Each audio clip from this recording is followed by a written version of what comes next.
What is up, Generals? We are back with Ultimate General Civil War and the JNP Rebalance Mod Major General Confederate playthrough. This is it, lads. The databases have been created, the queries have been written, my tests have been uploaded. Now it's alia iacta est. The die has been cast. So we'll see how midterms went. Well, actually, in that case, final project. So we shall see. We'll do a quick camp screen before jumping into Malvern Hill. Excuse me. We'll do what I've been doing in a lot of my Union playthrough is we'll have sort of a camp screen where we talk it out, and then we'll go during the actual battle. Here, we'll go ahead. I just need you guys to take up space. 33 Ranger for now. Okay, so I've filled out the army with the resources that I have, which is not wonderful. Let's put it that way. As you can see, I've used all my money. I ended up buying the 10-pound parrots for an artillery unit. I've filled up as best I can first and second corps, and I'll run through some of the numbers for the units, my general scheme of battle for Malvern Hill, and then I'll cut the mic. I'll record my fight, and then I'll do a post-recording with that video played back at probably, 200% in terms of the speed. So the general thought process is, first thing is, between Malvern Hill and the next video, I'm going to take some time, and I'm going to redo all of this, because I know I talked about in that last video where I was like, oh, I have a whole system and it's all based on, this 13 dot infantry, but that doesn't tell you anything useful. And so now I'm trying to I got to figure it out. So I'm going to do some of this off camera. I'm not going to have you guys watch, but the general scheme that I'm looking at right now is something kind of like that, where it still gives me some of that role play and information, but now I've got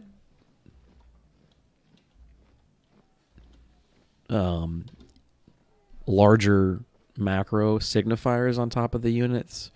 So this is a thesis. I'm trying to shake it out. I don't know what I want to do with my naming, but I've been going back and I've been watching Panda, and he's got a great, I think, naming convention where, as far as I can figure, and he may actually explain this in his videos, but as far as I can figure, there's a little bit of data that tells you where it fits, where that unit fits in the larger order of battle.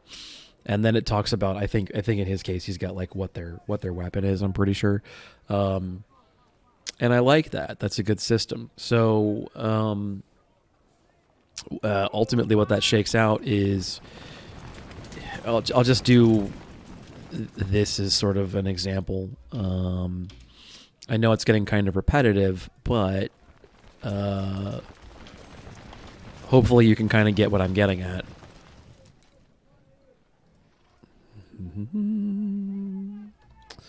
And I think here I will take a page from Panda as well, just in terms of legibility.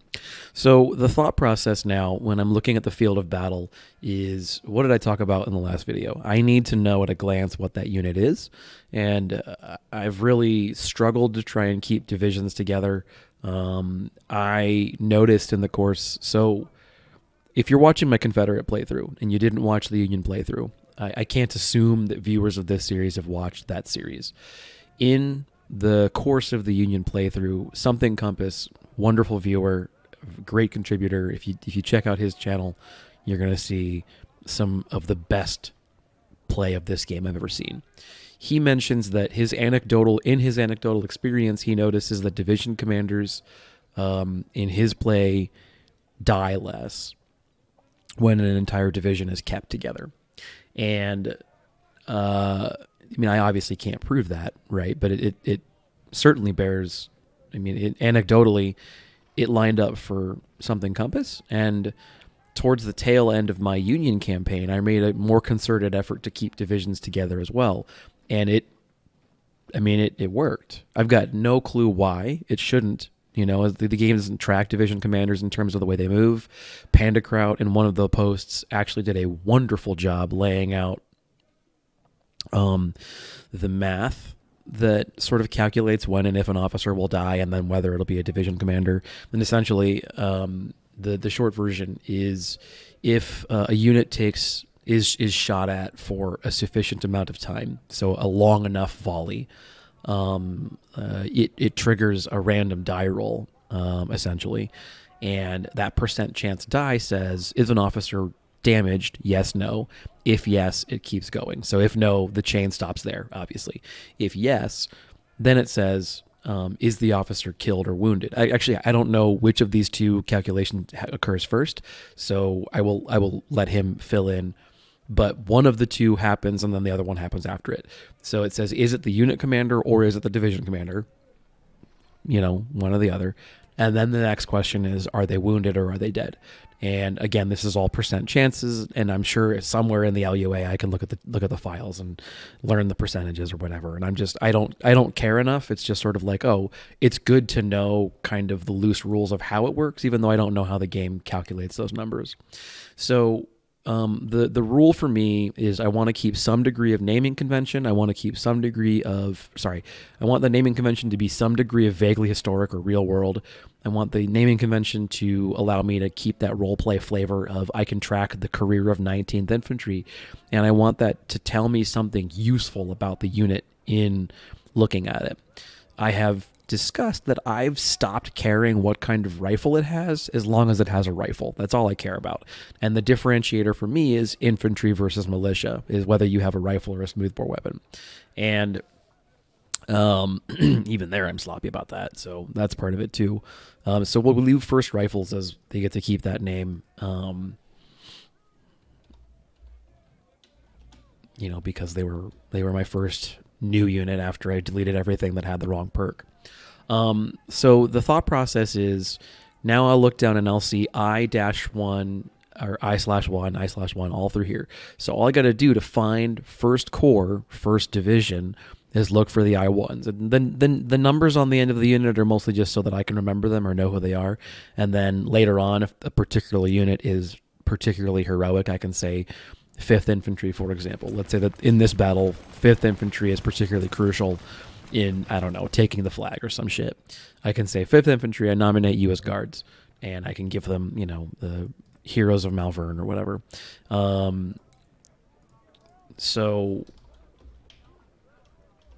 And then obviously if I move the unit for some reason, if I drop 1/213 somewhere else, I can change the number and that kind of deal. So over here, you would instead see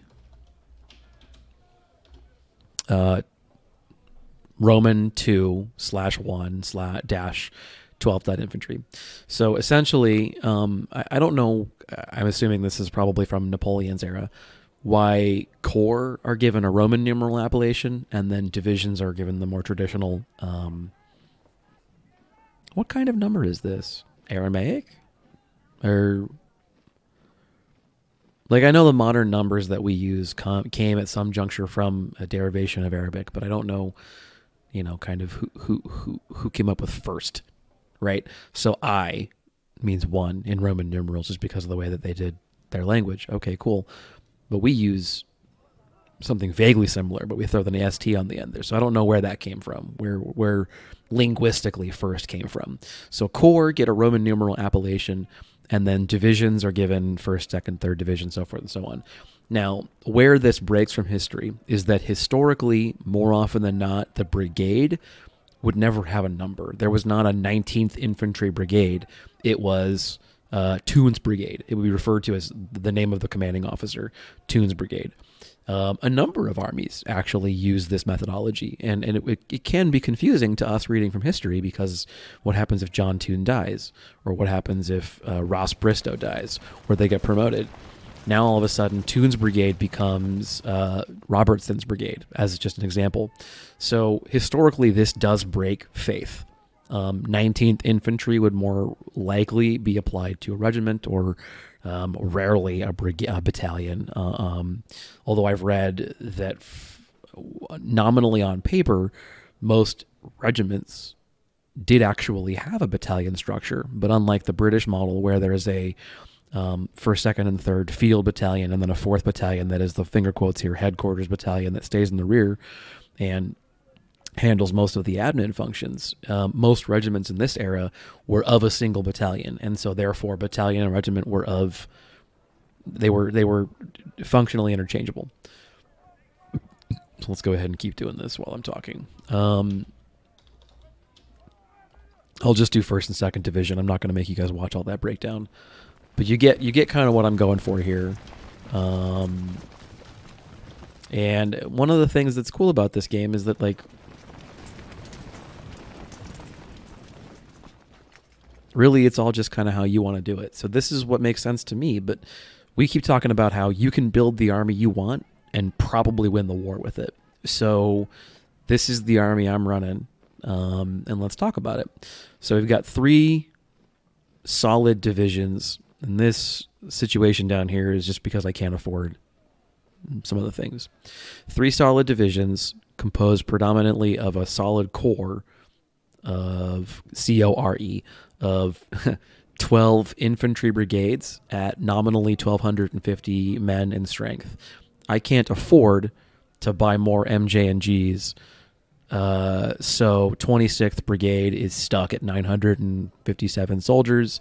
I will be detailing them to some sort of flank or rear guard action. So this is the heart and soul of this corps.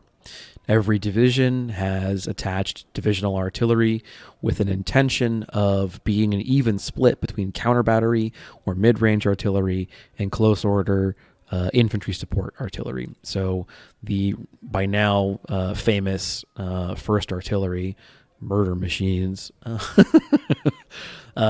going to be infantry support, while the James guns, despite their small number size, are pretty phenomenal medium long range counter battery. The 3-inch ordnance are guns I'm using because I have them, not because I like them. Repeatedly in many battles, these guns, I've played with them and they've just underperformed. They're trash, which is a shame because in the vanilla game they're pretty okay. So yeah, buff please. Give them. I mean, don't change the numbers too much. Just give them a range advantage. They don't currently have one, so I don't know. So we have kind of a unique situation going on with 4th Division, which should nominally mirror 1st, 2nd, and the 3rd Division. There should be 3 more infantry brigades, an artillery or 4 more infantry brigades, an artillery brigade, and then 5th Division is my traditional light division. That was the mentality I had going into the late war in the vanilla game with my Union playthrough. Now, I'm going to have more unit slots as we keep going. And one of the things I'm beginning to notice is that they give us more unit slots in these battles than they did in the vanilla game. And ostensibly, it's so you can bring more dedicated skirmishers, as I've been calling them, rangers, light infantry. I'm particularly a fan of the French appellation for light infantry units, Leguer. I just like it. I don't know. It just rolls off the tongue very nice. So we have 20th Sniper. They're still here. They're my long-standing sniper unit. Quite a bit, even the colonels, quite a bit under efficiency cap for them. And the unit is not particularly well led. Do I better? No, I don't. So it is what it is. I'll live. We have our mobile cavalry and then a large number of skirmishers. Why do we have a large number of skirmishers? Oh, and then we have 33rd. They have one job, one very simple job. It's why I made them small. It's why I made them with the cheapest, crappiest gun. There's a recon point that they'll be able to get to pretty quickly, and they're just going to stand on it the entire battle. That's their job. That's it. Eventually, I'll give them a proper rifle when I have money, and they'll fight. Whatever, it's fine. So all of I Corps. Well, let's take a look. So 2 Corps does more of the same. I'm actually going to go ahead and create a couple of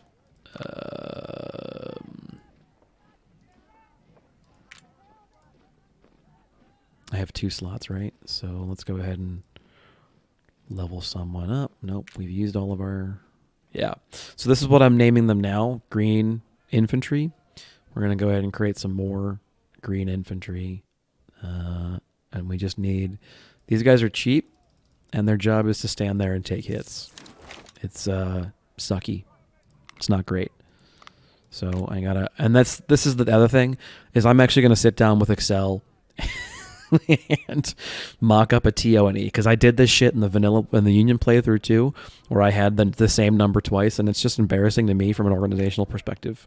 So they're 35th. Like, I work in data, guys. I should be better about this than I am here. And then you're 36th. 36 and green. That's all they do. All they're going to do is just stand there and take hits. So we'll do, we need someone where, not the Smith, but the Sharp. It's got a very gently, slightly better damage curve. But I guess we can give you a couple more guys. I mean, we can make these bigger.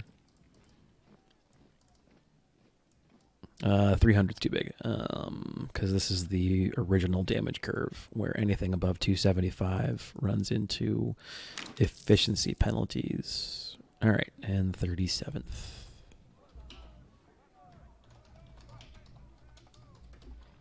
Are they green? Yeah, whatever. It's their first battle. Okay, so here's the army. It's the same idea in Second Corps. A little bit slightly different artillery portfolio, just because, again, these are the guns that I've got access to.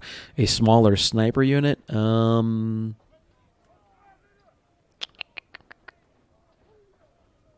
I might actually swap them.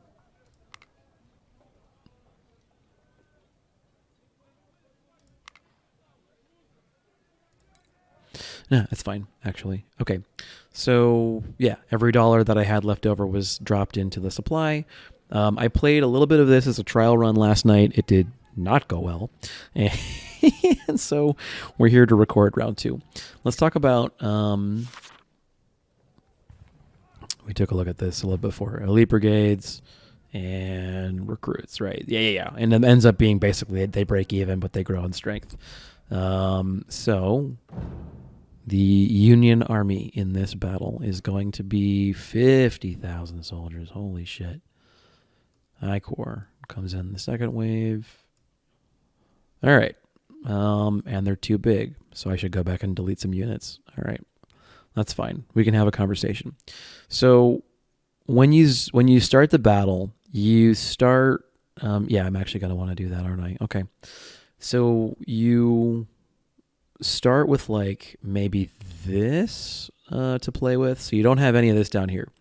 Ultimately, you're trying to get a flag here, and there's like, I think, a flag here and a flag here at the end of the battle, give or take. So I've never figured out a way to attack down the middle and not lose, I don't know, 8,000 men.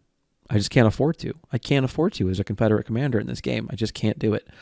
So, and I think, yeah, look at the brigade number. Woo! It's just because I've got so many tiny skirmisher units, which I'm going to delete some, it looks like. So I watched Panda's video. He did great. But even this, in the middle, even with Panda, who's good at this, and admittedly, he's playing the vanilla game. So in my perception, they're slightly more aggressive, but I don't know. It just went rough for his middle. So I'm going to try something. It may have been something that someone else has done. I'm not sure. I'm going to take all of I Corps, which has the accuracy perk, and I'm going to put them over here.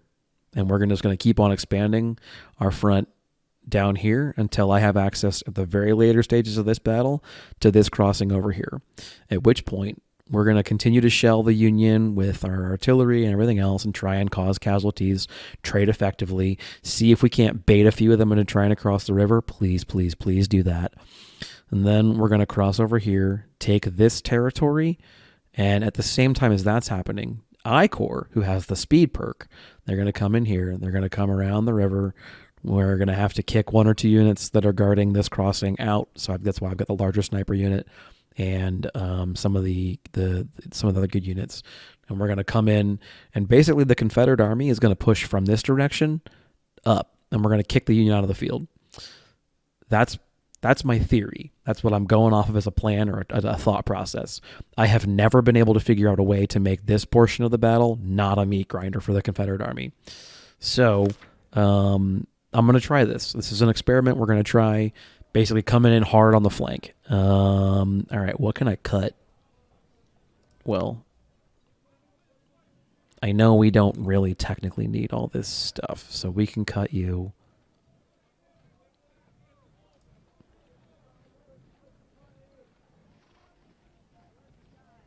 Yeah. You're fine. You're okay. So they're at the appropriate strength. Who do we cut over here?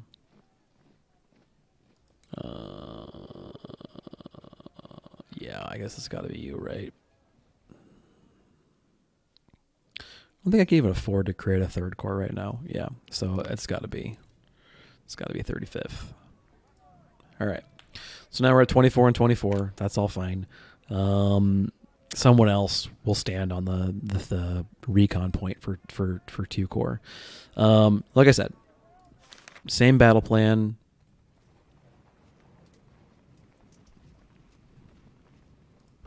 Let's do it. Yeah. All right. 2 corps coming in over here. They have the accuracy perk. I corps. They have the speed perk. Let's take a look.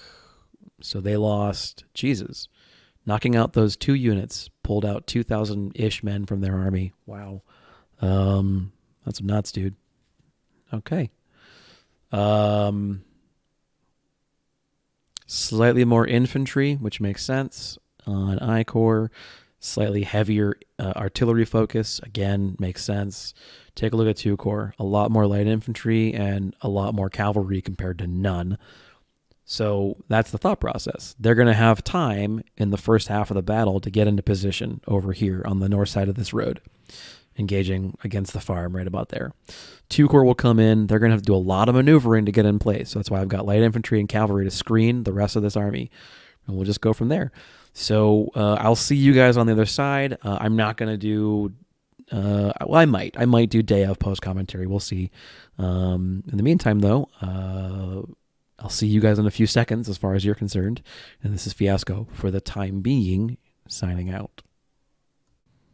Hey, I'm back. So it's going to be a little weird. I did try and initially record audio day of, but 2 things happened. The first one is, as you will see as this video progresses, is this battle turns into a bit of a clusterfuck. And let's just say the quality of my commentary drops off pretty significantly as the battle requires more and more of my mental capital to salvage. Let's put it that way. So I do leave a portion of my day of recording in, and that's going to be in the next couple minutes here.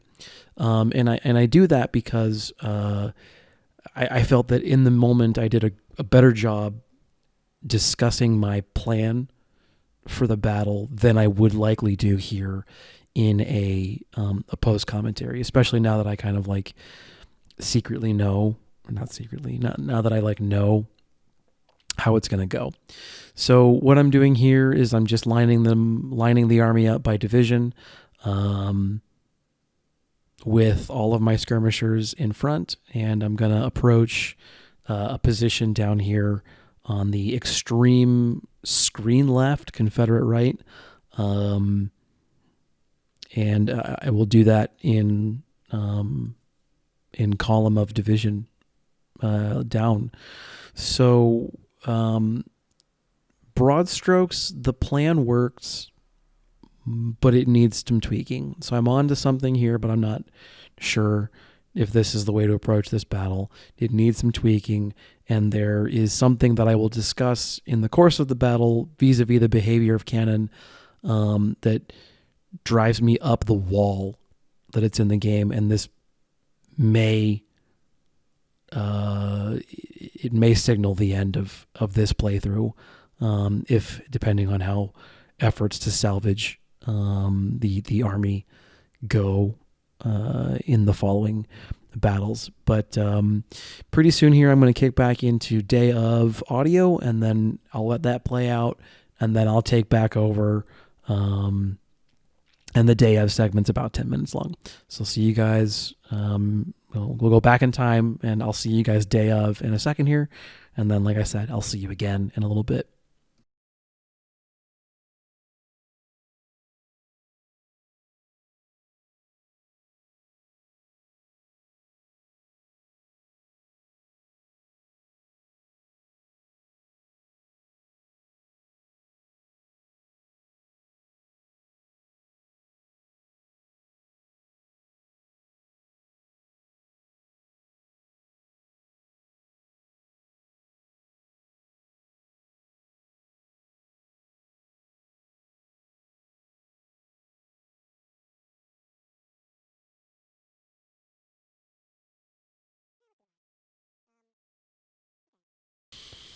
So the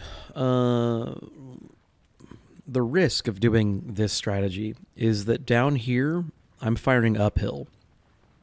That means I'm really only going to be able to effectively hit Chapman, Buchanan, Martindale maybe. And I'm reliant very heavily on my Rangers to provide a lot of that ROF, or not ROF, LOS. So I'll go ahead and push across the river with the green infantry. Let them just kind of walk into the brunt of it if they need to. We'll go ahead and keep pushing these divisions up.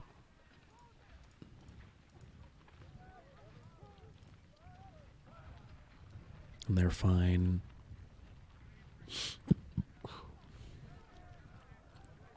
So what I'm hoping happens is as we get online basically here. So notice, where's the two trees? There is a line, maybe not in here, but yeah. So there's a place where it's kind of thinner. I mean, like the map does actually a pretty good job of drawing it. Like it's just thinner in here. So I'll have my light infantry in here, my skirmishers maybe, or my snipers maybe. Artillery kind of perfectly along this line here.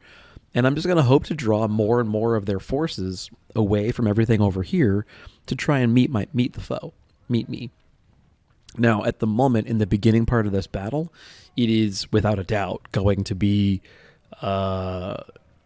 very crowded in this segment of battlefield. However, my flanks are secure. And yes, they're coming downhill. That part's less than ideal, as you may imagine. But what we have working for us is that to get to me, they have to go over a creek. And it seems as if maybe they can't actually come over that creek, except in some places. So they may not be able to charge me. Yeah, and they may not be able to come get me. All right, so you guys have short range. Well, 400. Okay. 300, yeah. So the percussion musket's not great. And the accuracy on this is garbage anyway, right? Yeah, 20%'s not ideal. Not when the comparison is 40? Yeah, 41. Whatever, close enough. So it's twice as good. So they're going to be basically, these guys are going to exist to,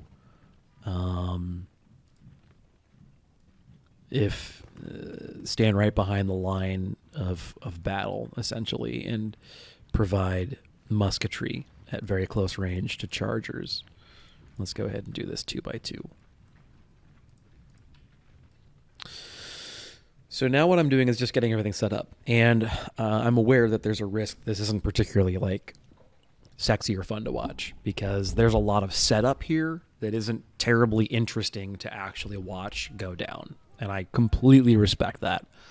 But in my experimentation, so in the first iteration of this battle, I had about half of this command over here. They were using this as a fortress. All the long-range guns were in here. And what ultimately happened in my play at the time is that there's a unit strung out along here, and there's a unit or two back here, and there's a unit in here, as there should be, because there's a recon point right up in this position, which is actually why I'm over here. I'll get to the why in a second here. Well, actually, no. As I explain it, you'll see. So there's a recon point in here. So I'm over here, so they don't have the advantage as much of that. The small skirmisher unit I had created and then have since deleted was going to stand right around here-ish where the other recon point is.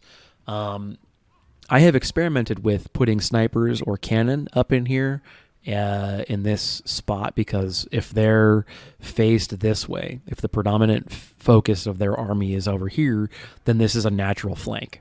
The problem is that they line a lot of artillery here, and they have a lot of reinforcements here. So anything that can't fire without being exposed or can't fire from cover or from stealth actually gets blown to smithereens. And this ends up being more trouble than it's worth, at this phase of the battle. This whole half of the battlefield, this is I-Corps' job. They're going to come in on this road, and I'm going to have them, you can't see it now, but the map expands. There's a way you can get over this river. And they're going to come in around here, down this road, and then this ends up being the battle where we fought, Port Republic, maybe? That sounds about right. This ends up being a portion of that battlefield. They very intelligently reutilize a lot of the art assets in this game just because they have to presumably save money on paying artists or whatever. All right, so the artillery is coming down. Now we got to figure out better what guns are going to go where. So the Blakely, what do you do? Pretty good damage curve. You look like you're the closest thing I've got to a counter battery gun. Okay. Parrot, also a counter battery gun. Okay. Oh, first things first. I want all of these guys on.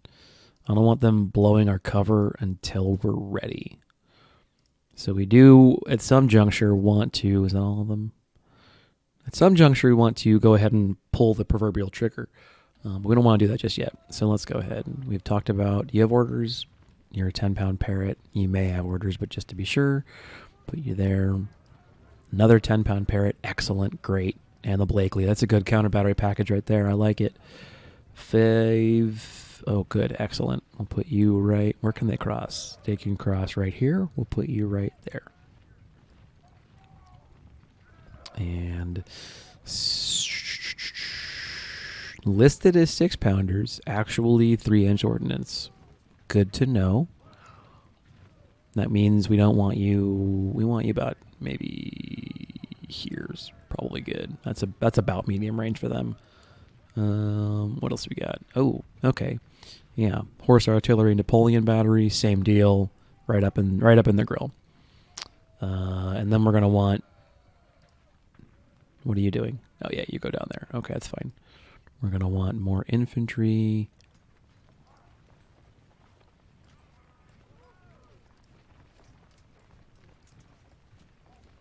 And then we push another division across. Shit, no, I said to do this 2x2. Yeah, that's right. All right. 8th and 12th. That's right. All right, you come along. You guys get staged. And then Johnson can come along as well. So... yeah, let's gauge out. So I found this is kind of more trouble than it's worth. There's a lot of troops that ended up kind of getting parking lotted over here, and I found it myself when I was posted up here, I couldn't provide effective counter battery without exposing my infantry to crossfire artillery from over here. So I think there's value in keeping your command together, and that's the kind of where I'm leaning with this strat. So it's boring because I'm just going to be like shelling them and then challenging them to come at me, bro. And it looks like they can't actually charge me, which is good and bad. Good because I actually do want them to charge me. I want them to come across this creek and take major damage, and it's not going to be a thing unless I can get them to do it over here, which is unlikely. Oh well, is what it is. So why am I not doing any of this over here? They have a recon point right here, and in my past experience, they have a shitload of artillery over here. So I just kind of want to avoid that altogether. I want it to have to move, come over here, and then hopefully get shot to shit piecemeal by my command. Additionally, I just kind of like the idea of keeping my entire core command together. So we do, of course, have the problem now that my command is really bunched up. And let's get the snipers over there.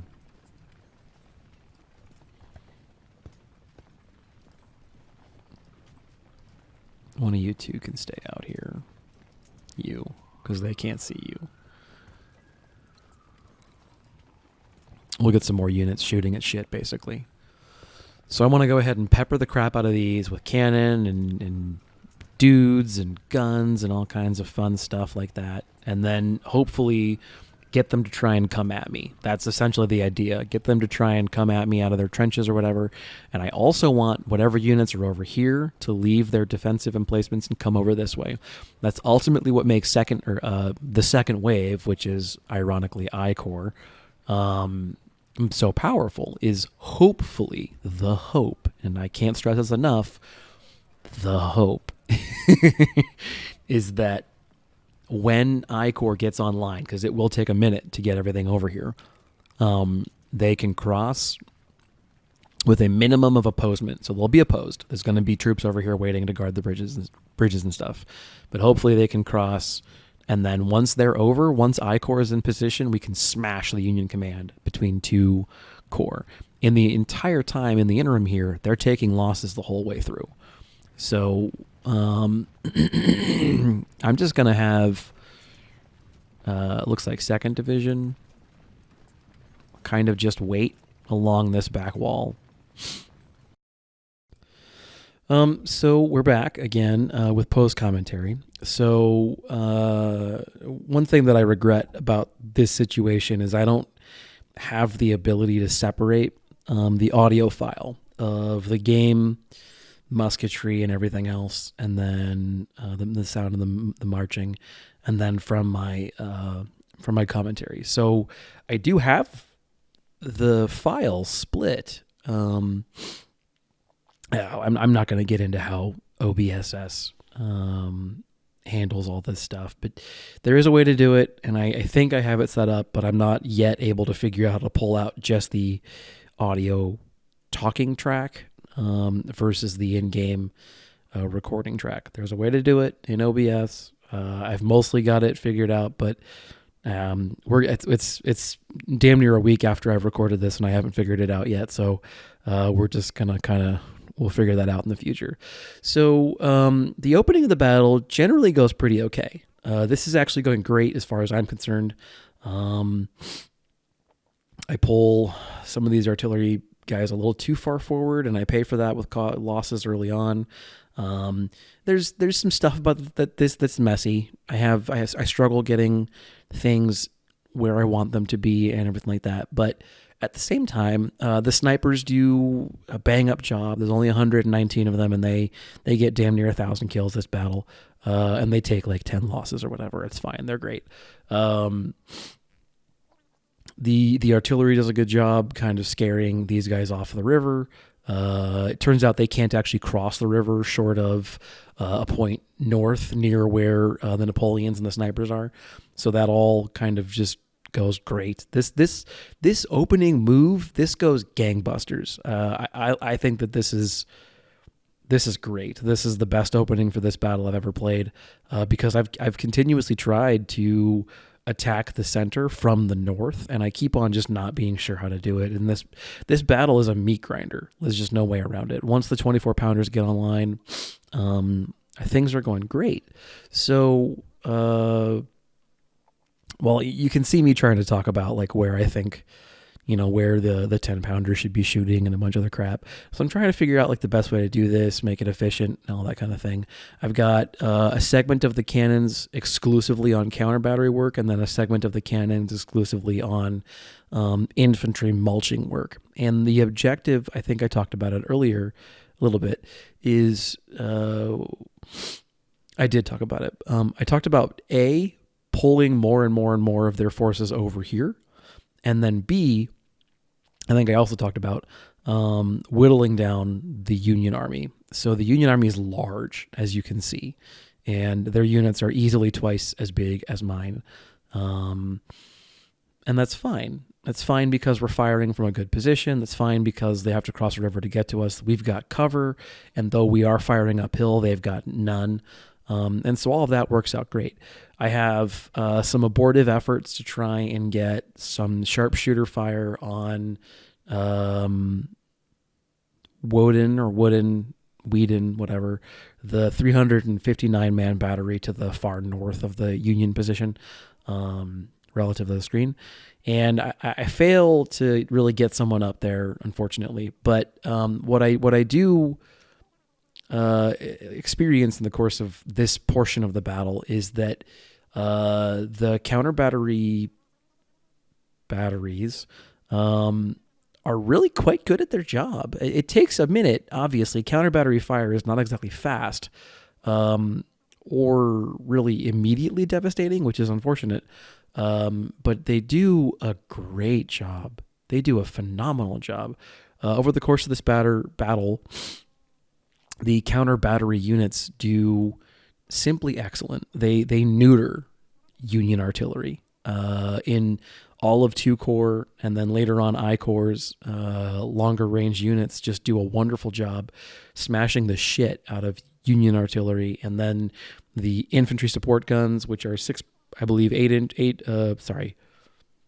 inchers, 24 pounders, and Napoleons, all do a pretty great job. The Napoleons in particular, when they're online, do excellent work. They reap a butcher's toll. And I'm going to talk about it now because I think this is the big takeaway of the battle, but we don't see it until later. So I discover over the course of this battle that when a unit retreats without breaking, at least I can't actually guarantee what I think is happening, but my observation suggests that artillery units targeting a unit that walks away, so it doesn't rout, because that triggers. I've noticed that when a unit routs, the unit targeting it, the routing moment causes that unit to retarget or reacquire a new target. So it's not that. But when let's say I'm targeting a general, and the general walks away, but doesn't rout in the process because generals don't, to my knowledge, have a morale score. The batteries here limber and then move to follow. And I don't catch it. The first thing that happens is 10th Artillery, which is a 10-pound Parrott unit. I think I put them on Heinzelman, pretty sure, or possibly Kiley, or Keys, my bad. And he starts to walk away, and I don't notice it in the battle. And again, this is why you can't. It's a shame that we can't do my day of recording, because I stopped talking for a while there. I get so pissed off, not like frustrated or angry to the point where I'm going to do anything like stupid, but I'm just so frustrated that I don't talk for a good 20 minutes. And I play the battle and I take things seriously and whatever, but like, it's just so much of a letdown. And at this point in time, I'm 2 hours into my recording day or something like that. I'm not going to reload the save and try it again. So the 10th pounder unit just walks forward and gets musketed down from, 185 men down to 60. And I don't notice it. And so I figure, it's counter battery. All of the Union batteries targeted it and they got counter battery. I mean, okay, that's not unreasonable that a battery that small would take a couple of good volleys and get down 100 men. But it happens again.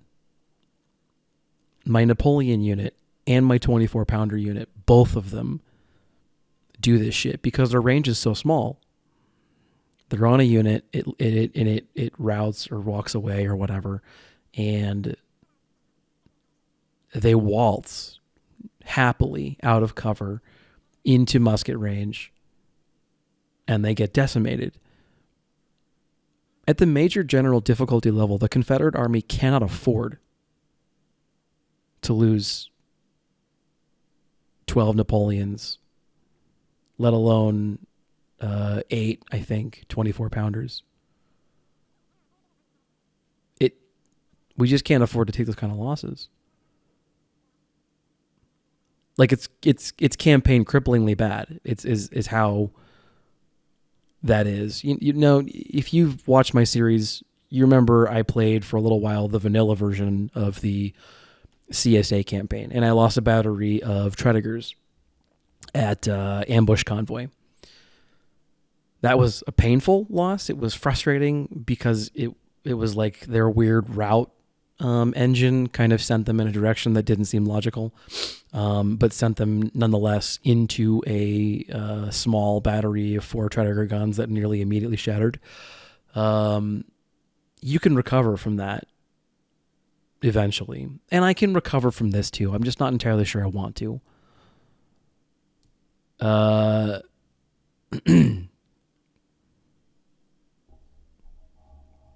don't know. I don't know. It's the kind of thing that makes me. It reminds me of snipers that used to be a big complaint that snipers used to do the same thing, and I would imagine it's the same logic. I would imagine that this is. You take a look at the patch notes for Pandakraut's UI and AI modification, which preserves, to my knowledge, the vanilla weapon statistics and movement rates and everything else. It's pretty much as close to a vanilla experience as you're going to get in a modded game. I would say that Pandakraut's AI UI mod is an unofficial patch 1.112 in my mind. I treat it that way. I treat it as basically canon, you know. So that sort of behavior pattern of if they can't shoot at the thing that they wanted to shoot at, they just charge halfway across the battle. I remember reading about snipers doing that.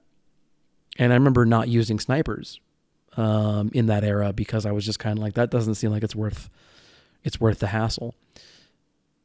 My artillery is doing that shit now. And you can get away with not using snipers. It's not worth the hassle. You can't get away with not using artillery, and you can't get away with letting artillery just pick the nearest target, because that's what it'll do. It'll just pick the nearest target, and that's fine for a 24-pounder or a 6-pounder or Napoleon. It's fine. It's close enough to what I would have it do. It's fine. But you can't do that. You can't have 10-pound parrots doing that. You just can't. You can't have Blakely's or whatever the hell this game considers a Tredegar.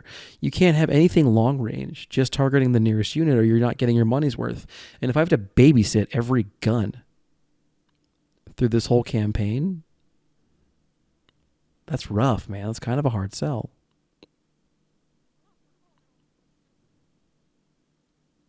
So I'm salty. A week later, I'm not in a good mood about it. And not because, oh, my cannons got killed, I got butthurt. Okay.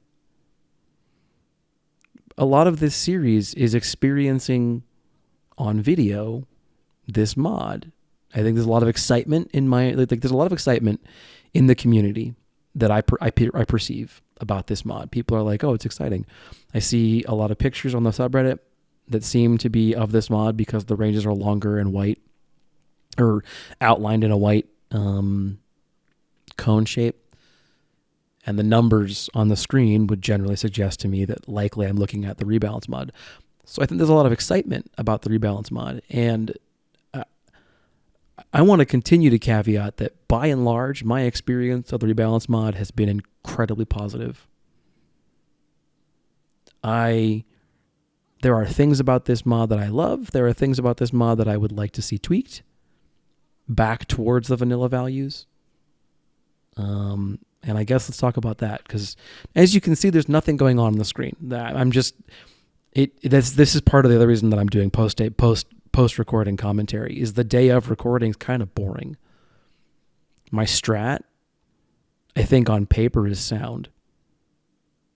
Sandwich the Union, blast them into smithereens while they're busy smashing second corps, which is in good cover and protected by a river they can't cross. Hit them in the rear with I corps. And I mean, spoiler alert, it works. Spoiler alert, we kill everything on the field.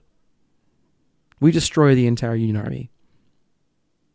But we take frustratingly large casualties in the process because while my counter battery guns are still up and running, my infantry support pieces are gone. At least in Second Corps. So what it would be relying upon to be the lion's share of my casualties dealt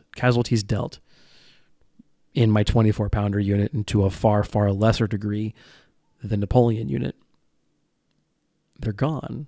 And so it's just sort of, okay, well, what do I got? Nothing, basically. You can tell I'm not in a good mood about it, right? So we'll leave it at that and just kind of move on. So things that I think work unequivocally in the rebalance mod: the pace, the speed has been slowed down. I think that is a huge boon. The rate at which infantry engagements occur, so you have time to realize your guys are in a bad place. The efficacy of the volleys is closer to the historically accurate, volley counts and that kind of deal. I think that's good.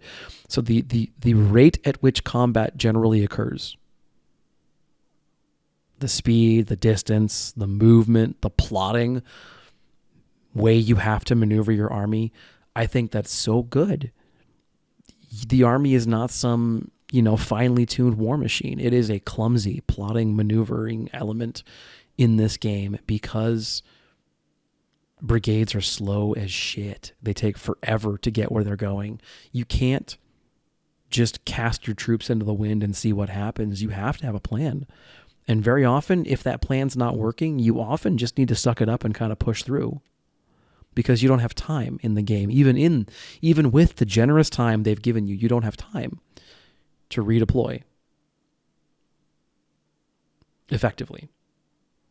So I think in that regard, the rebalance mod is an unquestionable, unmitigated success.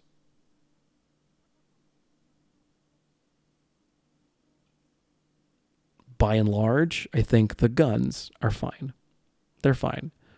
I know that the method of presentation is a tad bit confusing vis-a-vis, why am I paying more money for this cannon versus that cannon, or this rifle versus that rifle, when it does very similar damage amounts, and the interplay between the accuracy at various range bands and the damage range is not immediately apparent, I don't think, to most players.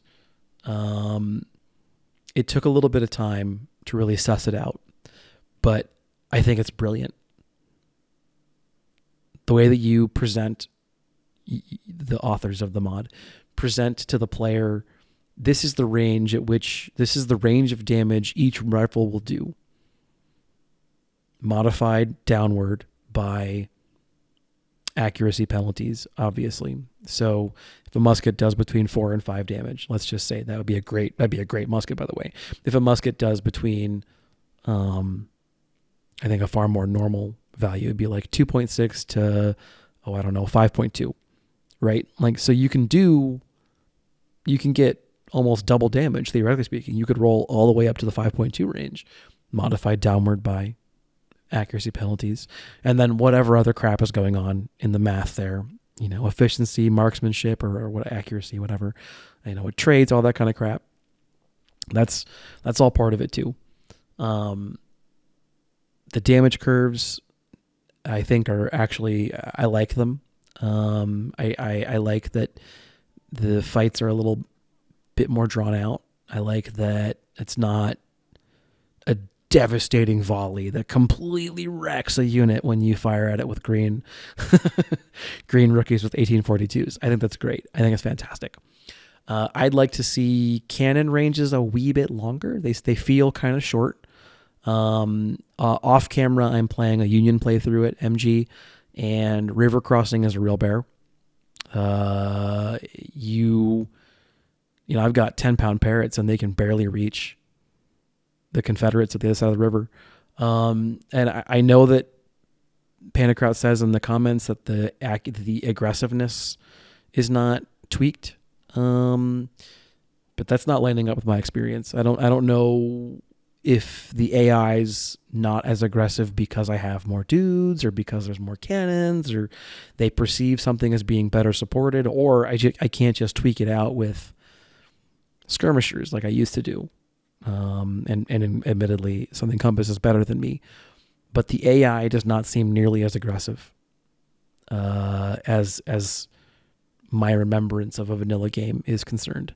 Again, off camera, river crossing, Union, Major General. I could not for the life of me get them to come off of that damn hill on the northern flag. They just stood there. Couldn't get them to move. I had unprotected, they were hidden. They were in a cornfield. I had unassisted, unprotected artillery just out there in the open on the ridge. They were on the river. You could have just walked up. You wouldn't even have needed to get into the water, and they wouldn't move. So I don't know, man. I felt like the Union Army at Gaines Mill was pretty passive. And in fairness, that's not really borne out here. The Army does seem to be a little more proactive in Malvern. They respond to the threat. They come to me, so forth and so on. I do wonder why all this artillery didn't go and join the fight on the left, but, okay. It is what it is. They are responsive. They are moving to engage, so forth and so on. So I don't know if I don't know. I can't pinpoint why that would be the case, but I have felt as if the AI is a bit more passive or a bit less aggressive. And admittedly, much of my Major General strategy is tied around leaning into that aggression and almost relying on it. Like, I can rely on them to charge stupidly into my defenses. Like, well, okay, now I can't do that. Now they're being cagey bastards. Now they're doing what I do. They're getting good terrain and they're holding it, and I'm salty about that too. So I'd like to see artillery ranges go up a little bit. I feel like 1,000's too short. As far as I'm aware, 1,000 is the longest range on artillery. In the vanilla game, the figures were something closer to like 1,700. So rifles have come up from 300 on average to 400 on average, and artillery seems to have come down quite a bit. For the smoothbore cannon, I actually think that's fine.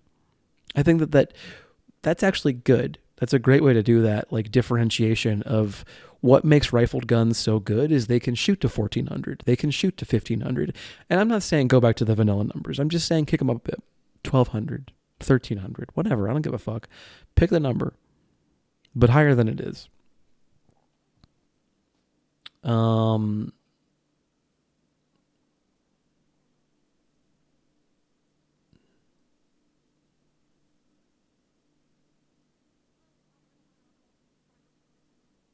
I know there's not really a good way to do this in the mod, but allowing the player to pick the perks of their units at the end of the tutorial battle would be huge.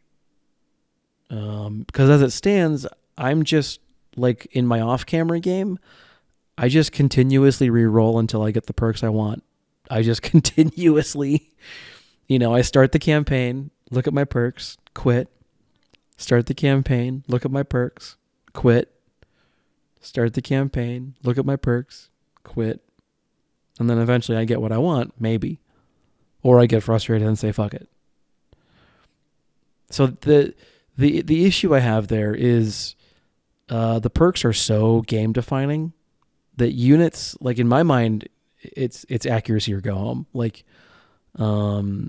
the movement speed perk and the charge damage perk is fine, but there's a base level of like competent these units have to be at shooting their muskets to be useful, without which They shouldn't even be here. And I'm to the point at this point in the campaign where I can't begin to see how a spec melee army would be even remotely usable.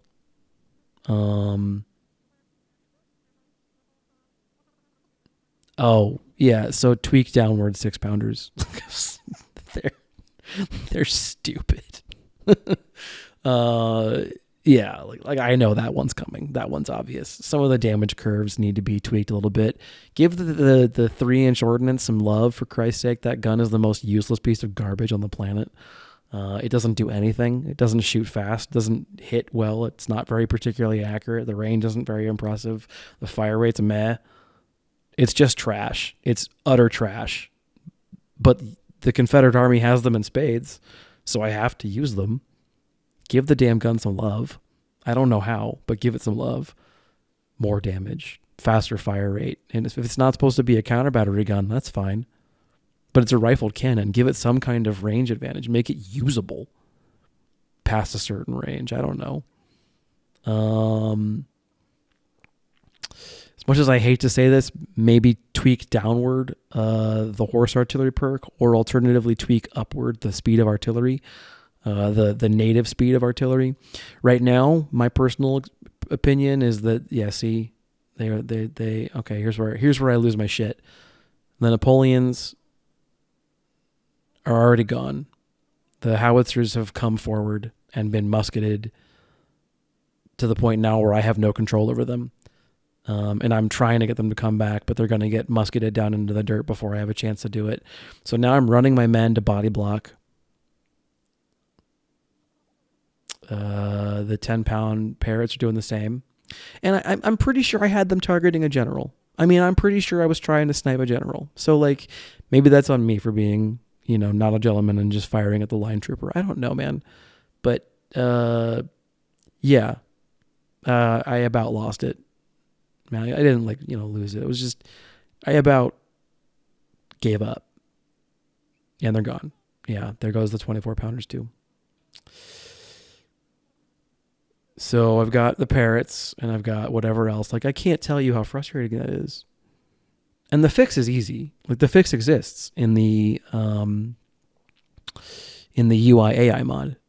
And I know you haven't, and I know that this is sort of one of the risks of having two branches of code, is you've got the UI AI mod that preserves the vanilla everything except for damage curves over the soft caps for unit sizes, and I've talked about that a million times, so I'm not going to go over the numbers again here. But actually, no, I have to. If you've not watched my other series, I can't assume you have. So let's go over this. In the vanilla game, unmodded, and in this version of the rebalance mod, there are soft caps on the size of a unit, after which you experience diminishing returns for each additional soldier added. So up until these caps, each additional soldier added is perhaps not linear, but a significant improvement over the soldier before it in terms of damage capacity, damage dealing capacity. After these caps, the drop-off is not immediate, but there's a point of diminishing returns where Panda posted some of the numbers on a broad level, but basically a 1,500-man regiment shot nearly as effectively as a 20,000 or 2,000-man regiment. And those numbers, they just continue to go like that, where a 24-gun battery shoots as effectively as a 4-gun battery. That's that kind of silly crap. Because I think probably what's happening, I don't know, is there's an invisible negative penalty to efficiency. That's what I think is probably happening behind the scenes. Panda almost certainly knows and is going to be like, no, Joe, you're wrong. What actually happens is other things. But I don't know. So the numbers for your knowledge are infantry above 1650 experiencing the penalty, skirmishers or carbine cav above 375, because as far as I can tell, carbine cav are just fast skirmishers, experience that penalty. Melee cav has no penalty, so you can go up to the cap. And artillery above, I want to say it's 12 guns, guns or is it 14? It's something, it's either 12 or 14, and I'll go into the math there in a second. But I frequently heard that the soft cap starts at 12, but depending on the kind of gun, you should build your batteries as 14 gun batteries so that you can absorb a few losses and still deliver a similar or equal level of effect. I think that's how it is. So really quickly, let's take a look at the battle, and then I'll go back to kind of broad stroke things I want to see based on my experience. I crossed the river. I demolished the crap out of these two batteries down here with the help of my horse artillery.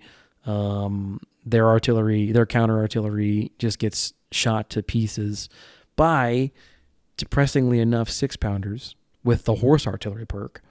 And 3-inchers with a long range perk. So there's that. I foolishly maybe charge this block of 4,000 men just because I want this to go away. I want this to be done.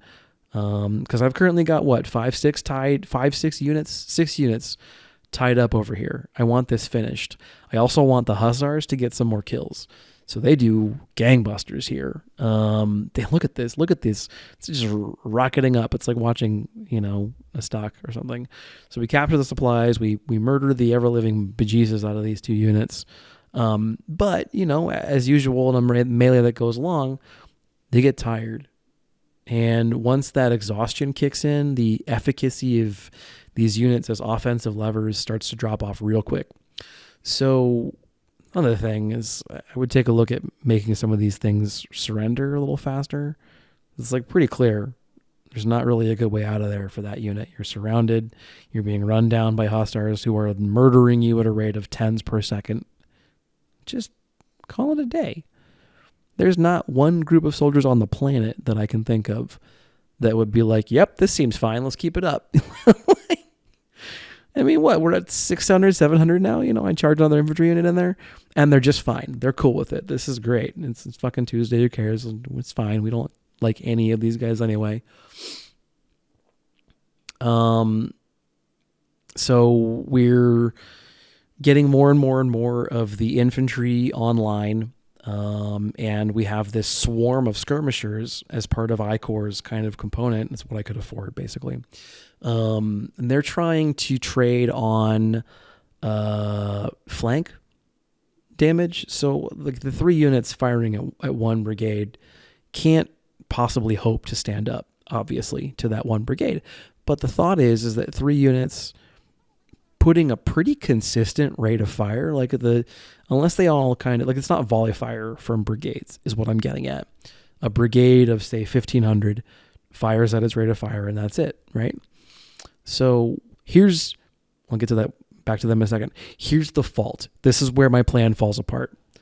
I want to now bring in 2 corps. I want to bring in 2 corps from the left of the screen, and I want to clap them into I-Corps. I want I-Corps to now be the anvil, and I want 2 corps to come forward and slam them from, or I want them to pressure from both sides. I can't, whatever. I don't care what both. Who cares? Just I want to smash the Union command, and I can't. Because now I can't cross the river. So what was my shield a second ago is now preventing me from enacting my plan. So there's, I think, 2 ways I take a look at this. Is one, I need to be patient. Option 1 is I need to be patient and wait for the 3rd phase where the map expands all the way and take this army and put it on the flags to the south that appear below where the screen currently exists, and challenge them to come get me. But I don't know if that will win the battle. I think I have to take this flag to the north. I think I have to take all the flags. I can't just get away with the 2 to the south. So, but the reason I say that is because if I'm patient, there are openings or crossings along the river on the left that are not defended right now. There's no one defending them. And when the map expands, there's like a cav unit and like 3 units of skirmishers defending it, and that's it. So my thought is that if I'm patient and wait, I can cross with the majority of the offensive arm of I-Corps, or 2-Corps, sorry, on the southern edge of the map. The problem with that is that that's that much longer. I'm just letting I-Corps just get, or 2-Corps get battered, and 2-Corps is just sitting there getting slammed away at the entire time. And that's just not, it's not an effective use of the resources. And so the fact that I can't cross this map or this river here, or alternatively bait the AI into charging suicidal failed charges into my defenses, that's where I feel like maybe this plan needs some work. I thought I had something figured out. I was like, oh, this is going to be so great. It's going to be fantastic. And like by and large, it still works. Like by and large, it's mostly okay. We cross the river to the south here. It's contested, but we're able to bully our way past, no problem.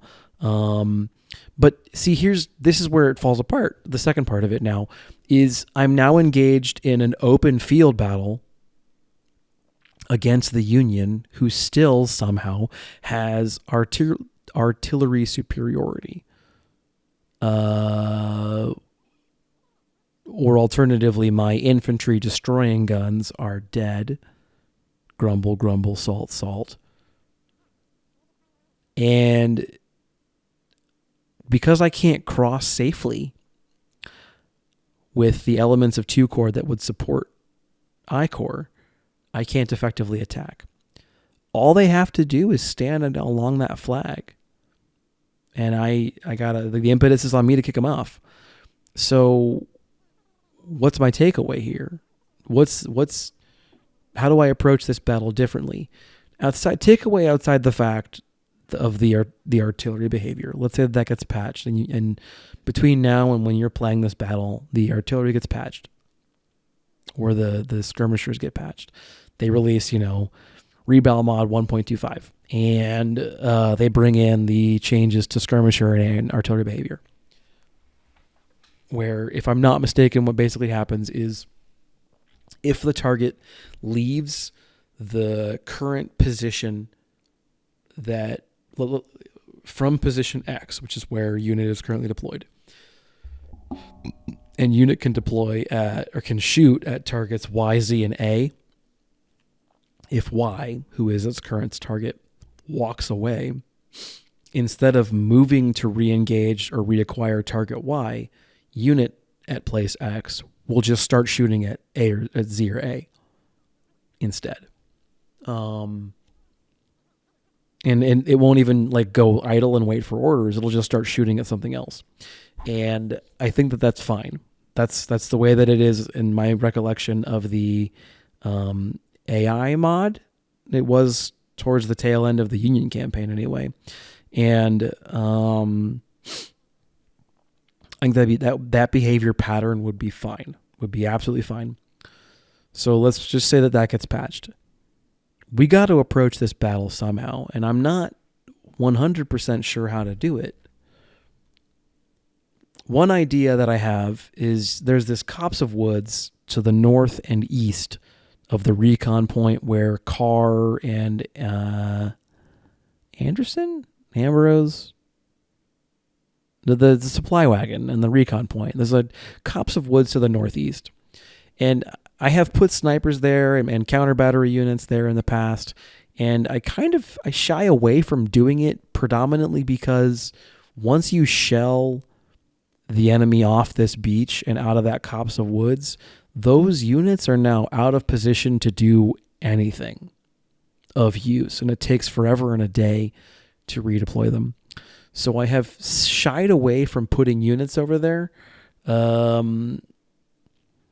Additionally, I have done that because it is difficult to launch an attack from that side of the river into anything. Now, that said, over here on the far left is not going much better, as you can see. My units are getting mauled. We're winning, sure. And again, we do kill everything.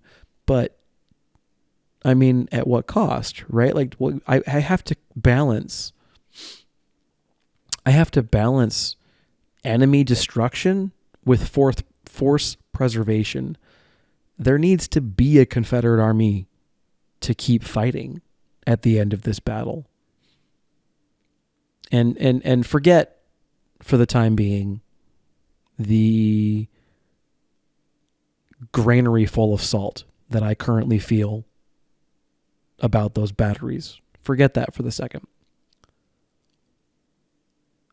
I'm still taking too many casualties. And yes, some of that would be mitigated by the presence of 24 pounders. Okay, yeah, that's absolutely true. You're right about that. But it doesn't change the fact that at some juncture I have to approach this Union army over open ground. I've got to find a better tool to approach the army, because at the moment there's not a great, that I can think of, way to attack. So the best that I can think of, it would be, instead of what I currently did, deploy all of my army on the northeast side of the river, where there's that copse of trees that shoots into the recon point with artillery and counter battery and everything else. Blast the shit out of everything in that region, and then swarm a Confederate army into that position. And then from there, you're in cover right next to the flag, and you can shoot the Union as they try and approach. That's the best I can come up with right now, off the top of my head.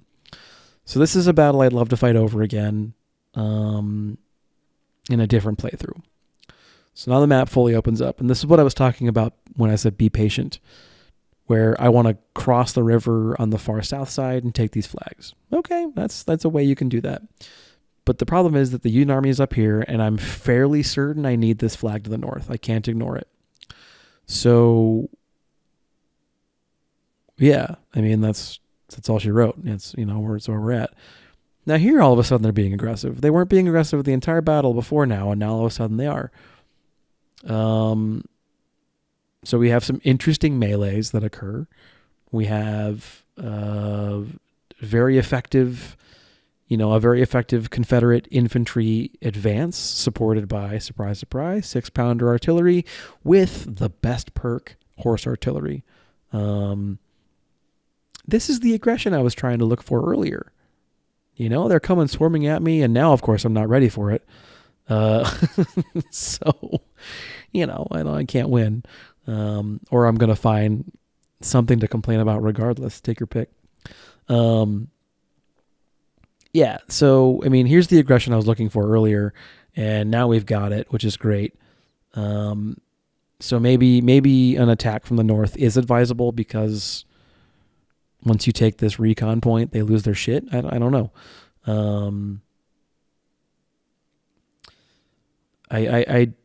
You know what? I talked about it day of, but I don't think I mentioned it. I actually played most of a preliminary playthrough of this battle, trying a more traditional attack from the north kind of strategy, and it did not go well. It was a little cleaner than this now, but it was still the opening phase of the battle, so I don't know how clean it ultimately would have been. And the issue was, why I ultimately decided to move towards this strat, is those 4 batteries of artillery that were deployed along the Northeast River. Man, they were a bear.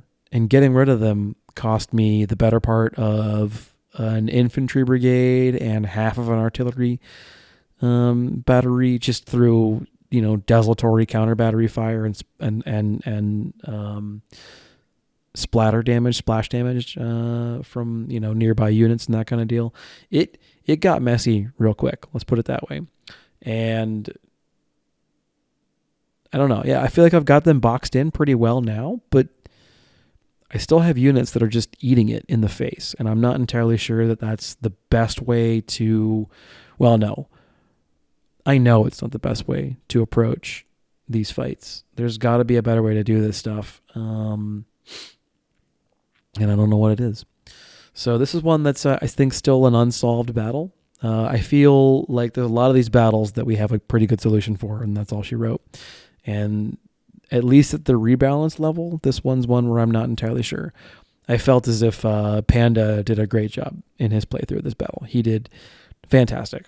So, I know there were some missteps there for him as well. So, I mean, it's not like this is a perfect fight that's, got one perfect solution. Now I'm just here relying on cover and brute force, just battering the Union into submission. And look at that reinforcement bar. Look at that, size of force bar, red versus blue. There's still plenty of Union troopers on this map. It's crazy how big their army is. A lot of that, I think, comes down to doubled up units. I've seen a couple of Brigade 1, Brigade 2s out here. We had a skirmisher unit just surrender a second ago. We get them back. There you go. And then we just shoot war into shit and back.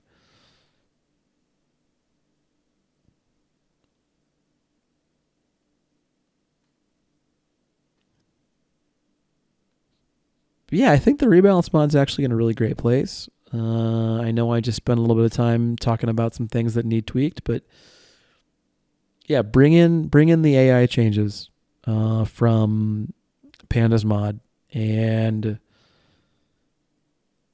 I'm not entirely sure you need to tweak the infantry gun numbers an awful lot. I mean, historically, they were still using 1841 Springfields towards the tail end of the war, Mississippi's, right? Like, any gun was useful. There were better guns, okay, but any gun was useful. So I don't think that that's super duper inaccurate to think that the guns are all usable. There are better guns with better damage curves and that kind of thing. But yeah, and I don't know. I feel like maybe it's possible that the scoped Whitworth is a bit too powerful. Those units are consistently top performers no matter what I do. So that might need to be tweaked downward a bit. And I would like to see, from a balance note, probably stats have more significance and tweak perks down just ever so slightly. From a design note, I think that you are on the right track with the perks being powerful and significant and gameplay changing. But right now, they almost feel they're not a really strong nice to have. They're a must have, without which your units are basically non-functional.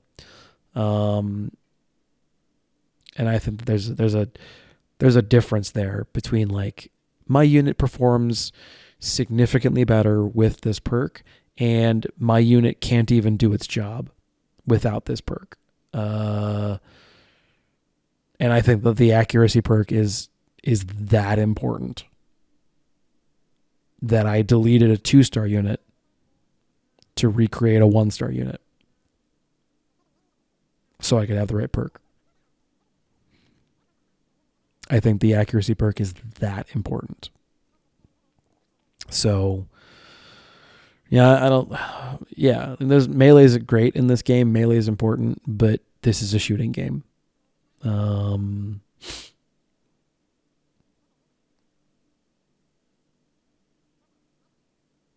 Yeah, I don't know. Tweak the gun numbers a bit. Maybe also some of the. I'm okay actually about the economic game. The changes you've made on the camp screen. I think actually the camp screen changes are some of the most exciting. Perks that I didn't even begin to care about before are now exciting and useful. There is a whole new build that I think is viable that wasn't even a thing before, where you focus on training and then take rookies. Like that didn't exist before this point in time. Like there was no reason to ever do that because training didn't do anything. Now training increases the stats of even your basic rookies. Like that's awesome. What a great design point. Of course, as an army gets better at training its troops, there's going to be just a general basal increase in skill at the base level or at every level. Yeah, sure. As an army gets better at training its troops and the war goes on longer and longer, it's also easier to acquire veterans. Clearly, there are more of them. But I think it's super duper cool the way that you make that change. Additionally, logistics and the interplay between that and economics. Very cool. Logistics makes it so that there are more guns of every given type in the store, and economics makes them cheaper. Great. Brilliant. Absolutely incredible. Of course, that makes perfect sense.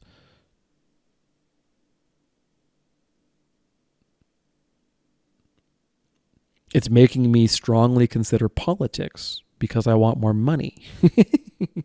I would like, I've noticed that I think that it doesn't seem to increase the sell value of these weapons, which is probably okay now that I think about it, because I remember like I would sell, Whitworths off and just, it's crazy money towards the tail end of the Union campaign, right? Like, so I get it.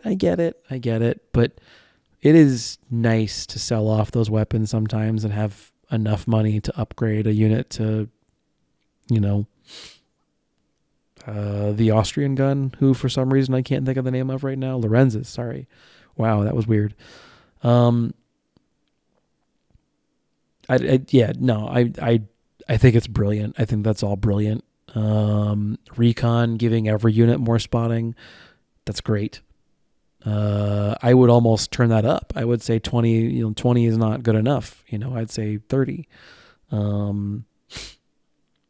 But I'm not really sure. That might get out of hand when you start taking scout units with like scout perks. So who knows? Anyway, that's pretty much all I got as far as the feedback is concerned. I think by and large, the rebalance mod is pretty quickly going to overtake the original game. With a little bit of tweaks, you could replace. I would like, with a couple of tweaks, I could see myself never going back. It's like now that I've seen the UI AI mod, I can't fathom playing this game with the traditional black firing arcs. I can't do it. Just can't do it. So a couple of tweaks, and the rebalance mod is going to replace the main game for me. The big one, I think, from a mission play note point, whatever, is probably kick the range of guns up a little bit. Some of these battles are very hard without the ability to reach out and touch someone in the way the designers meant for you to be able to in the game, and that's good and bad. That's a design decision that I don't agree with, but I respect I respect the gun shortening decision, where maybe you want to encourage that. Maybe you want those missions to be bloodier. Maybe you want those missions to be harder than just stand back and shoot. I respect that, and if that's the design intention, I will be the one to learn to adapt and stop bitching. So, that's a note, a thought. Maybe even a perk to increase the range of the gun. Not even increase the damage dealt at a certain range, but a perk to increase the range, so that if I want to develop a battery or batteries that can really shoot to an extreme range, like 1500 in this mod, then let them do that. It's just an off the cuff thought.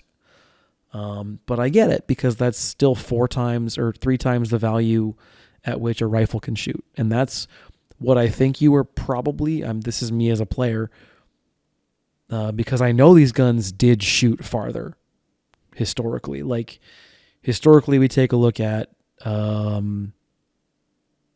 Pickett's charge, right? Like, the batteries from back there are fired effectively over the distance of that entire field.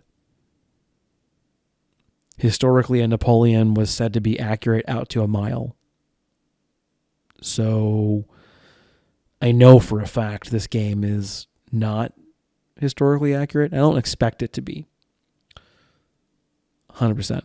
But, you know, there's, I think, some give and take there.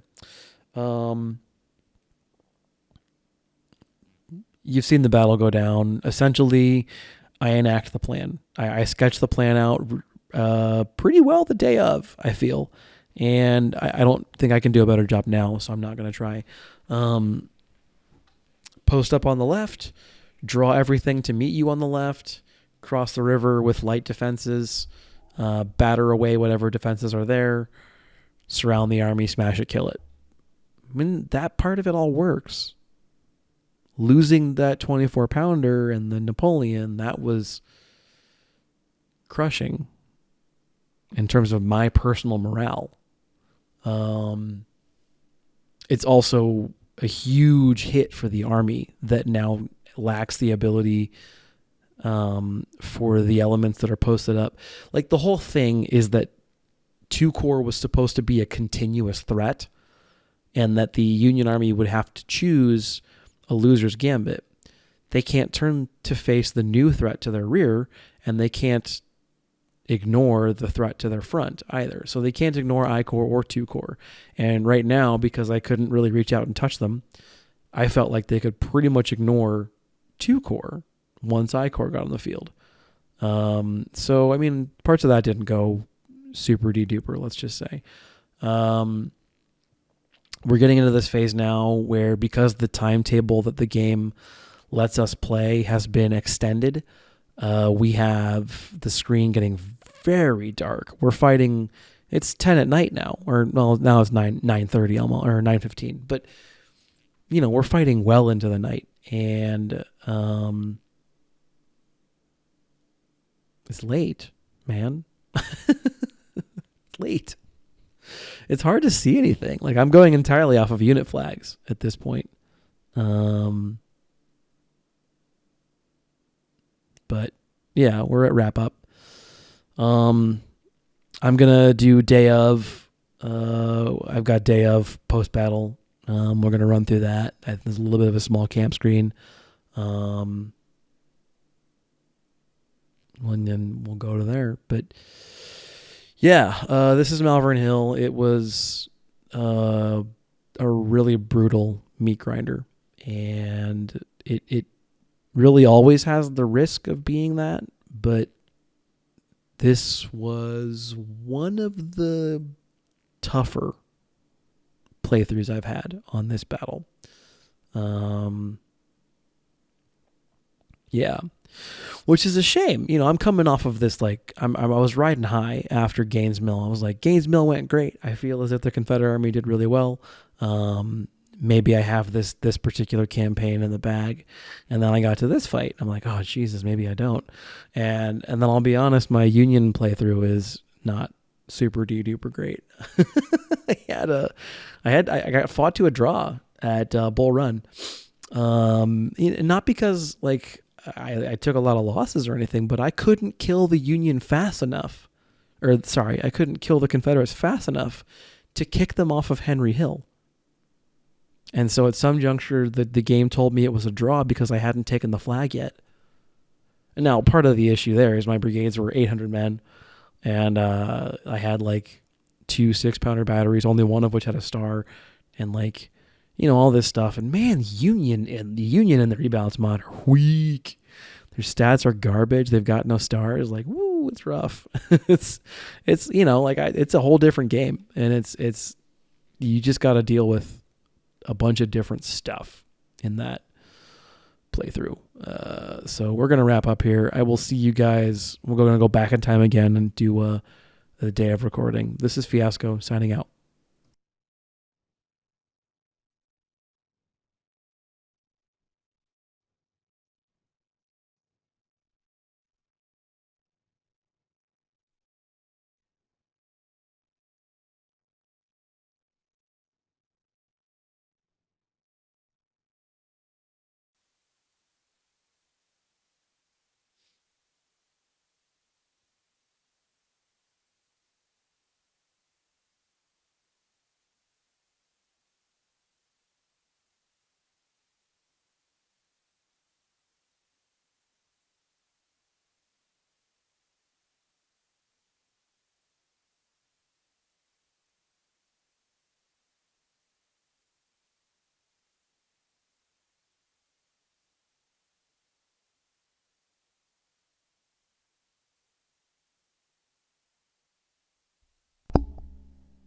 Okay, back.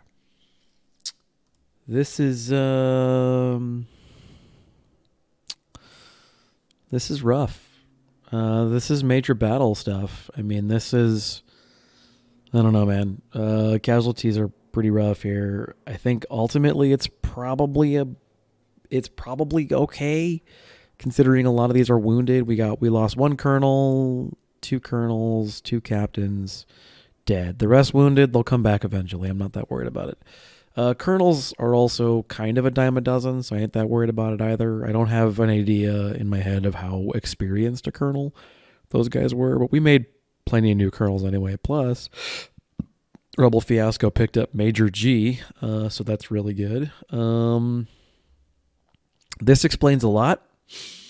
Capturing 13 parrots explains an awful lot about kind of why their counter battery was so effective. 4,000 Springfield 1861s is certainly nice. I'm never going to sniff about that. Whatever ordinances, I guess. I'm still incredibly salty about what happened with that artillery unit. I am beyond words frustrated about that. Captured some more Enfields, rescued some from our losses to money, whatever. Captured some stuff. Oh, man. We took way more losses than I really wanted to. That is a way to play that battle. I thought I had a really cool way to kind of handle the fact that you can't just really... I don't know, man. That was a bitch. Malvern Hill is one of those meat grinder battles that there's not really a super wonderful way to do it. And that was okay. That was an okay way to play that battle. I remain to be unsure if that's anything good or if I'm going to be able to string together, picking up James Longstreet, certainly good. More recruits, some more money, all that kind of stuff. So that's all good. I don't know if I'm going to be able to string together a decent core to fight all the side battles with. Oh my god, dude. so mad. Okay, well, so we picked the speed perk for me at that level. What do we get here? More speed, rotation speed, command radius. I think they all have command radius. Yeah. So your aura gets bigger. This is pretty cool, actually. This is one of the nice things Rebalance Mod does that I like a lot. Fire specialist, plus 50% accuracy and reload time. I'm 99 per... Yeah, okay. There's not really other options. Don't care. Jesus Christ. Accuracy, reload time, and command radius. What's the third tier? Command radius, morale reduction, super cool. Oh, cool. They learn faster. That's actually probably super important, considering how much of a hard time I'm having getting 2-star units. That's great. Cover. Oh, actually, you know what? Sorry. No, cover. Yeah, that's better. Okay. So they're now more accurate. They shoot faster, and they move faster. That's great. My units are mauled. To shit and back. What do we got here? Actually... The Rangers want speed and cover, I think. Spotting if they've got it. No, not at this. Okay. So speed and cover. Because they're more up in the shit, so to speak. And the sniper unit still hasn't picked up its 2nd star. Come on, man. You had 3,000 kills in the last battle. How the fuck? 10,000 kills and they don't have 2 stars? Come on. They've taken a net total of 300 losses, and their usual fighting strength is 300. So I guess there's that. Jesus H, man. All right, what do we got for perks? Lamette, okay, whatever. Unscoped Whitworth, particularly interesting. That's actually very interesting. I'll probably end up picking up these two. The Blakely doesn't really terribly impress me. It's fine. The James is also an interesting pickup. Okay, so we have enough to build to sort of reconstitute the howitzer unit, and the James actually wouldn't be terrible either. So there's some things I'm seriously considering for the purposes of the side battles, of which I don't know how many are there. There are 2 side battles, Manassas Depot and Cedar Mountain, leading up to Second Bull Run. Their army is smaller than it was going into that battle, so that's good. Getting near 100% casualties is certainly good. They get 36,000 raw recruits. Pull that stupid training value down. I'm down with that plan. So that's okay. I'm really unhappy. Really unhappy with how that battle went, especially the shit with that artillery. I'm beyond pissed about it. But I guess there's not much I can do at this point.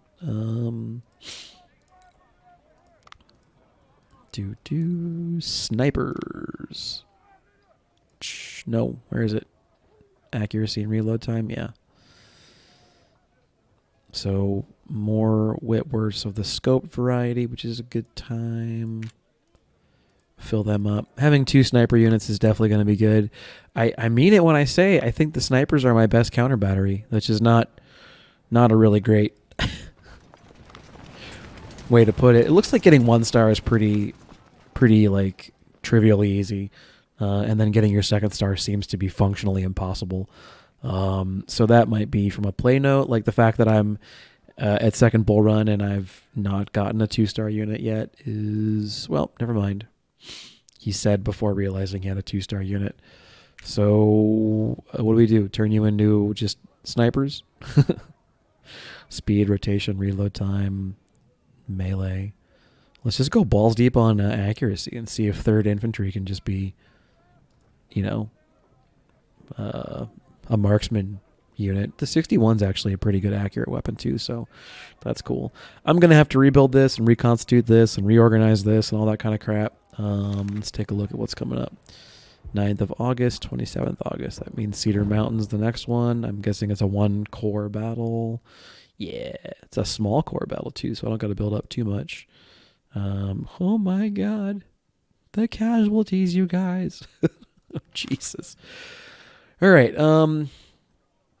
I had recorded audio during the battle, but it was really touch and go during the fight, so I'm probably going to dub over it, because it's just, I imagine my commentary kind of got, it really slacked off really quick there, so I imagine there's not much in the way of commentary.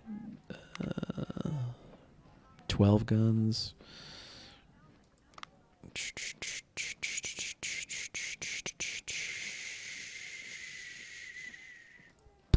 Yeah, horse artillery. That's like the best tier 1 perk for artillery. Gotta figure out what I want to do with this. I think probably more economy. I just can't keep breaking the bank on shit. Also relevant, but I don't know if it's as relevant just yet. I think I may have to suck it up and spend some points on politics. We'll see. But yeah, I gotta have affordable stuff. I can't keep breaking the bank on guns. So there's that, I think. All right. Yeah. Yep, stuff's already cheaper and more approachable. So I will clean this up behind the screen scenes. We'll go ahead and keep on leveling things up, and I will see you guys in the next one. I hope you had a good time. I did have fun. Yes, I'm beyond salty and frustrated about some of that stuff. But the thing is it challenged me to sort of think. Malvern Hill, still challenges me. Even in the vanilla game, I'm still not really sure what the solution to that battle is. So that's an interesting kind of thought experiment of like, how exactly do I approach this battle? Malvern Hill is interesting in that regard. So we'll just see in the next episode. I'll build at the 2nd bull run. 2nd bull run is an interesting fight as well, because we need, I think, 3 core for that fight. I think. Yeah. Oh, no, we can get away with 2. 73 brigades. We can bring up to 100 brigades. Woo! All right, gents and ladies, I will see you in the next one. This is Fiasco saying good night, and have a good one. Signing out.